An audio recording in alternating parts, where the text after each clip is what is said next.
Most of the people who play this game right-handed are usually right-handed, and most people who play the game left-handed are often left-handed. In this video I'm going to show you some of the reasons why it's not necessarily the best idea to be playing the game with your weaker arm as your lead arm, the one that you put your glove on.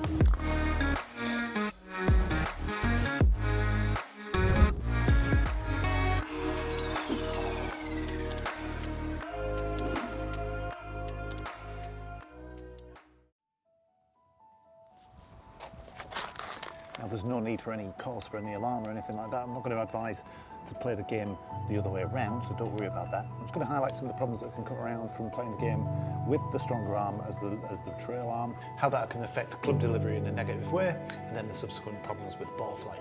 Let's take a look.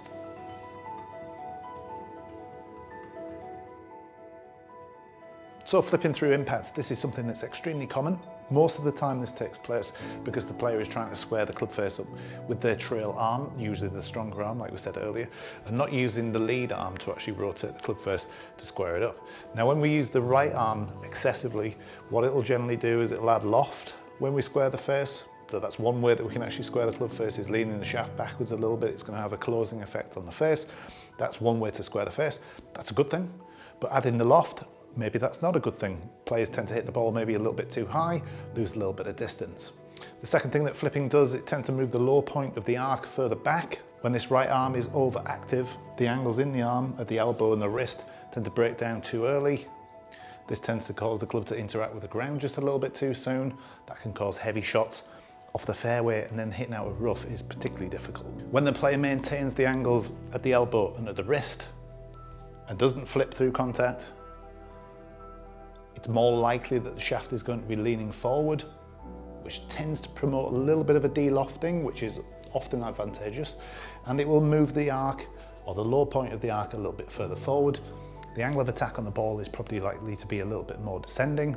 Those are usually good things. So what we need to happen in order to square the face, rather than using the right arm to square the face up, we need to start using and engaging this left arm a little bit more. There's a drill at the end of the video which I'm going to share with you, which is going to give you a sensation as to how you use your lead arm a little bit more effectively, so that you don't have to use your trail arm.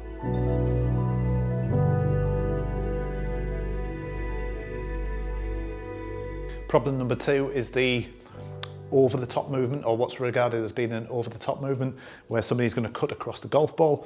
When they go up to the top of the backswing and the right arm gets too active, again the angles are straightening out here at the elbow and at the wrist. What will tend to happen if a player does that, it tends to throw the golf club too far out in front of the player's body. It looks like we're coming across the line or over the top. More often than not, this club path is going to be across the golf ball. People can hit poles, fades, and even sometimes slice. Well, not even sometimes. A lot of people tend to hit the ball with a slice when they make that movement.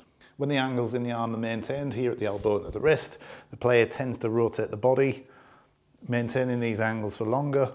The club doesn't get thrown too far out in front of the player. It tends to stay a little bit back behind the player. It's more likely then that the path of this golf club is going to be a little bit more in to out. Problem number three, and this is a biggie, power loss. Often when the angles in the arm, the right arm, for me, I'm a right-handed player. If you're left-handed, it's your left arm. If you lose these angles too early in the downstroke, you're usually getting rid of speed too early, and through the ball, the club is probably not going to be accelerating as much as it could do. We've all heard of the term lag, this angle here between the left arm and the shaft of the golf club, and there's no two ways about it. It's an advantage if you actually deliver that later or lose that angle in between the left arm and the shaft later. It's different for different people, but often if the angle's lost too early, that tends to be a bit of a disadvantage. It's often lost because of the activity of the right arm. It's not necessarily the activity of the left arm.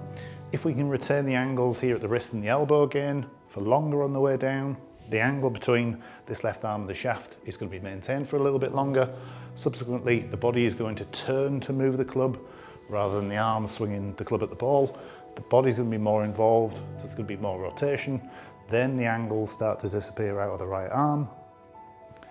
The power's delivered later. Where it's needed, we should hit the ball a little bit further.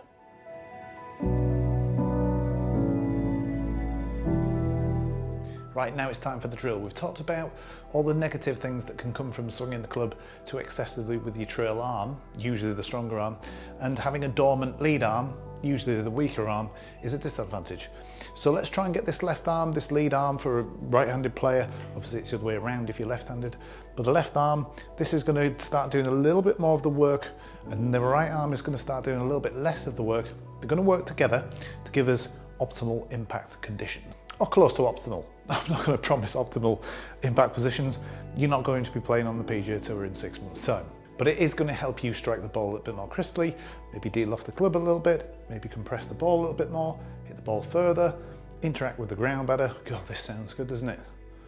Why aren't I selling this? Anyway, let's get into it. So this drill, extremely simple. It's building up feelings, so I would probably recommend using this at home to begin with, just in a living room, whatever, if you're watching the golf. Just as the adverts come on, you can maybe pick up a golf club and start doing a few practice swings, watch the chandeliers and things.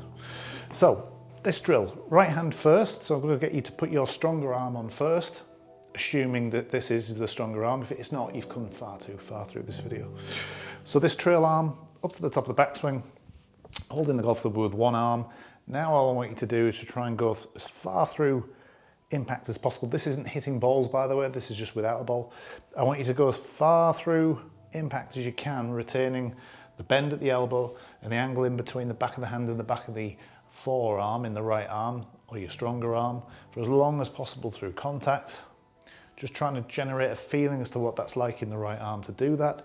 You'll notice straight away that the body's going to start to turn a little bit more, which again is another plus for many people. So trying to maintain this angle and this angle here all the way through until about halfway through the follow through. Do that one more time. Great stuff. Now that's going to keep the club face open.